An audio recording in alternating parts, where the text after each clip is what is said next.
This is a dedicated 22 AR-22 that I'm in the process of building. It's not done yet. I'm working off an old Anderson lower, but I swapped out. This is the one that I used to have, the solid, like Vietnam era style buttstock on it. This is still a fixed stock. It's a little bit different. It's an ultralight. Let me look down at my notes and tell you where that's from. It's a Doublestar Ace ultralight stock, which is about $88 from Midway. Had to get a new buffer to go along with it, but it's just built off of a rifle length fixed stock buffer tube. This is a really interesting upper. I got this from a company called Right to Bear, and it's a slick-sided AR upper. There's no forward assist, and if you notice that the port, the hole is just cut for 22, so it's just a dedicated upper. You save a little weight by eliminating the forward assist and the dust cover, but that's also a much smaller ejection port than what you'd normally see on one of these things. The optic is from a company that I really like called Ozark Armaments, and this is their Rhino fixed 4-power illuminated reticle. The handguard is perfectly round. It's from Nordic Components. I got that from Midway as well. It's about $100. Kind of screws on to the barrel nut. And for right now, the barrel that I have on it, I don't have a flash hider on it. It's just a 22. So I put just a thread protector on there, but that's a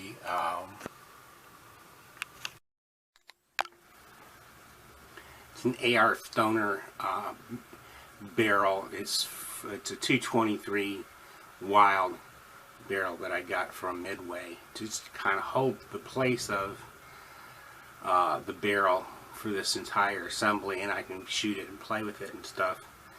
I have a dedicated 22 LR barrel with the proper barrel collar on order for this 22, but I've ordered it from CMMG, and it's an M4 style, but it's dedicated 22 with a 1 in 12 twist. This one has a 1 in 8 twist. I'm sorry, 1 in 16 twist. This one has a 1 in 8 twist. You got your the difference being that 1 in 16 is slow enough to stabilize the 22 LR. Bullet, which only weighs 36 to 40 grains, whereas the others, the dedicated 223 5.56 barrels, they have a much quicker spin rate on the rifling in order to stabilize the heavier bullets, 55 grain, 62 grain.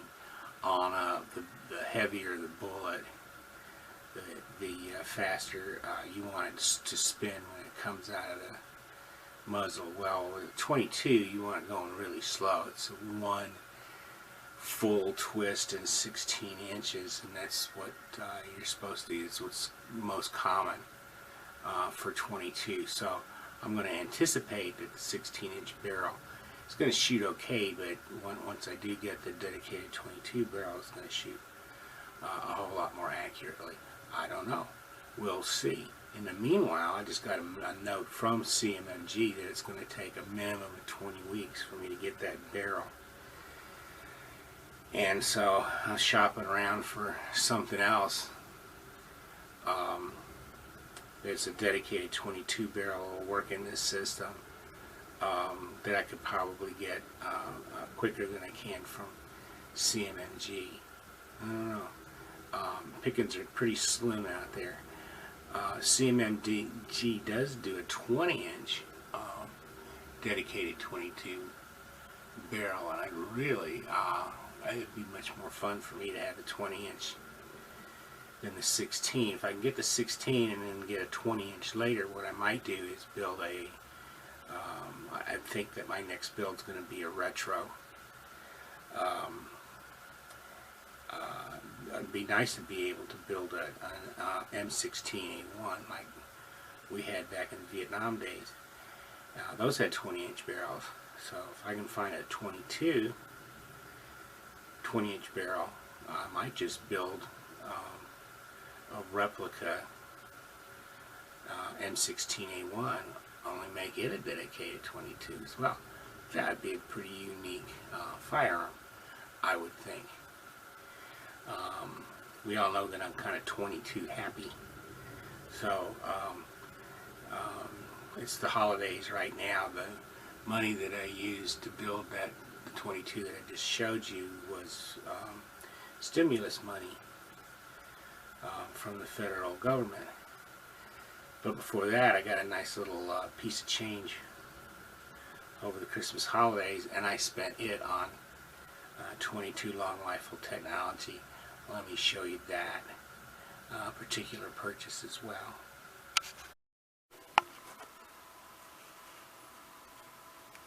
The reality of the world is, when I go to the range, what do? When I discharge any sort of firearm, what is it that I'm after?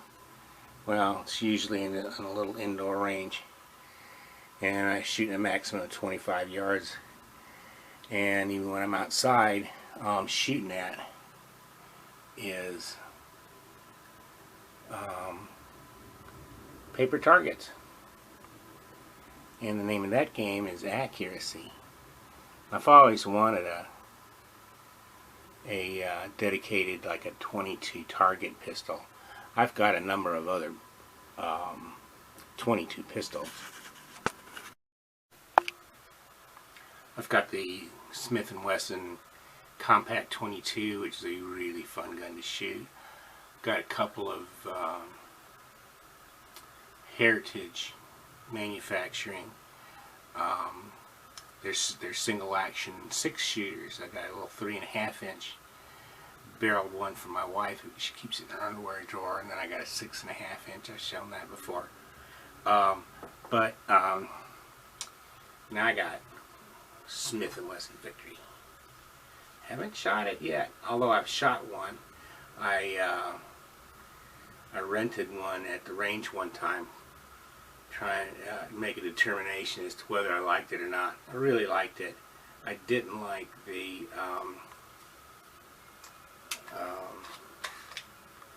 10-round mags so much as the ones from the 22 compact are easier to load, and the little thumb button here is pretty dinky, so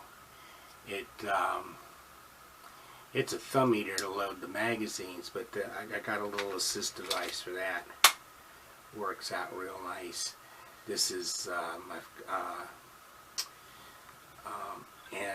one thing that I can say is that I shot, when I rented this sucker, I shot it right after I shot my 22 compact, and my groups tightened up considerably, pretty much just as a result of the fact that this is a weighty gun. It's a 36-ounce pistol.